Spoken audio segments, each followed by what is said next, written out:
Hello brothers and sisters, అందరికీ వందనాలు. మన series problem equal to Bible సొల్యూషన్స్లో మరొక ప్రాబ్లంతో మీ ముందుకు వచ్చాను. ఈరోజు మనం చూడబోయే ప్రాబ్లం ఏంటంటే సోమరితనం, లేజినెస్. నువ్వు సోమరిగా ఉన్నావు అంటే అది కేవలం నీ బలహీనత కాదు, అది దేవుని దృష్టిలో ఒక భయంకరమైన పాపం అన్నమాట. ఓకే, దేవుడు నీకు ఇచ్చిన ఊపిరిని, ఆయన నీకు ఇచ్చిన సమయాన్ని నువ్వు వృధా చేస్తున్నావంటే నువ్వు నీ సృష్టికర్తకే ద్రోహం చేస్తున్నట్టు అనమాట.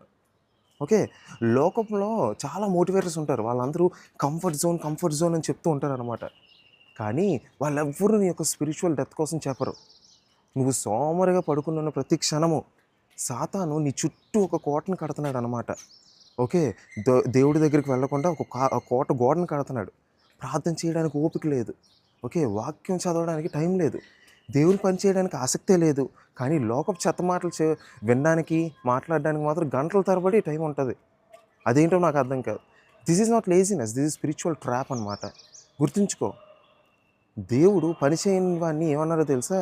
చెడ్డవాడా, సోమరివాడా అన్నాడు అనమాట. మత్తయి సువార్త 25:26 మీరు చూసుకుంటే, ఆయన ముద్దుగా బద్ధకస్తుడివి ఓకే అని అనలేదు, దుష్టుడు అని పిలిచాడు దేవుడు. నీకు దేవుడు ఒక బాధ్యత ఇచ్చాడు. ఓకే, ఒక పిలుపిచ్చాడు. నువ్వు సోమరిగా ఉంటే ఆ పిలుపుని నువ్వు సమాధి చేసినట్టే.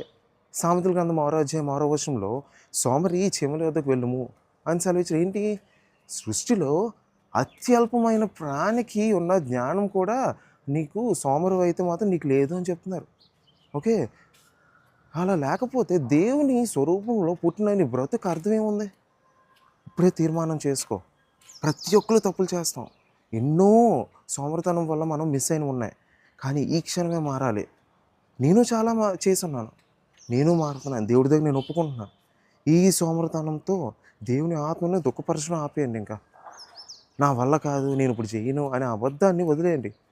నిన్ను బలపరిచే క్రీస్తు నీలో ఉన్నప్పుడు నువ్వు కునుకు తీయడానికి వీల్లేదు. సో లెగిసి మోకరించండి, ప్రార్థన చేయండి, బైబిల్ చదవండి, దాని ప్రకారం జీవించండి.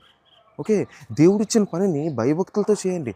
నీ జీవితం దేవుని మహిమ కోసం వాడపడాలి, కానీ దుప్పటి కింద మగ్గిపోవడానికి కాదు. So wake up, your call is waiting. So దాని ప్రకారం మనందరం మారి మన పాత జీవితాన్ని వదిలిపెడతామని కోరుకుంటూ, ఇప్పుడు సోమరులా కాకుండా దేవుడికి పని వాళ్ళగా మనము నడుచుకుంటామని కోరుకుంటూ ఈ వీడియోని షేర్ చేయండి, లైక్ చేయండి, సబ్స్క్రైబ్ చేయండి. అందరికీ వందనాలు. మరొక వీడియోతో మీ ముందుకు వస్తాను.